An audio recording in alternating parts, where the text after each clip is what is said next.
What is unconscious bias in literature for readers and writers?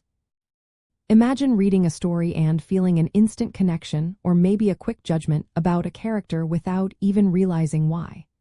That's often how unconscious bias influences us in literature. It's like an invisible filter that shapes how we see stories and characters. Unconscious bias, also called implicit bias, refers to the automatic assumptions and attitudes we hold about people or groups. These are not deliberate thoughts but mental shortcuts our brains use to process information quickly. They are formed from our past experiences and cultural messages we absorb over time. In the world of literature, unconscious bias affects both readers and writers in subtle yet important ways. For readers, it can mean favoring stories that feel familiar or characters that resemble people we know. It might also lead us to overlook or misinterpret characters from groups we know less about. For example, a reader might dismiss a story from an author of a different background because of preconceived ideas. On the other hand, writers can unconsciously include stereotypes or cliches in their work without realizing it. This can happen when they relying on common tropes or fail to authentically portray experiences outside their own. Common types of unconscious bias in literature include affinity bias, where we prefer characters or stories that seem similar to us.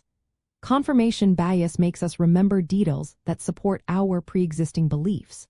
Attribution bias involves assigning motives to characters based on their group rather than their individual actions. Gender bias and racial bias are also widespread, influencing which voices are heard and how characters are described. These biases can shape the stories that get published and how they are received by audiences. For readers, unconscious bias might cause us to overlook the depth of characters from underrepresented groups or dismiss stories that challenge our views. We might also tend to read books by authors who share our background, missing out on diverse perspectives.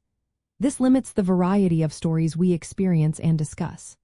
For writers, unconscious bias can influence character names, backstories, and conflicts. Sometimes, writers unintentionally relying on stereotypes or cliches, which can make stories feel less genuine or even harmful. The publishing industry is not immune to these biases.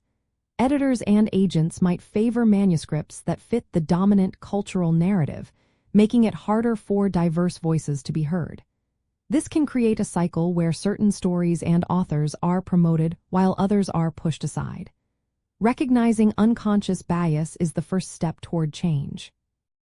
Readers can challenge themselves to seek out books from different backgrounds, question their reactions to characters, and reflect on why some stories resonate more than others. Writers can work with sensitivity readers, do thorough research, and seek feedback to spot and fix unintentional biases. Publishing professionals can implement blind submissions and diversify their teams to help reduce bias in decision-making. Supporting discussions about bias in book clubs, backing diverse authors and publishers, and having honest conversations about representation are practical ways to make a difference. When we acknowledge the role of unconscious bias, we help build a literary world that truly reflects the variety of human experiences. In the context of authors and their craft, and diverse voices in literature, understanding unconscious bias is key. It helps us appreciate the craft behind diverse storytelling, encourages authors to create more authentic work, and invites readers to explore a wider range of stories. Recognizing these biases is not about blame but about making our literary culture richer, more inclusive, and more true to life.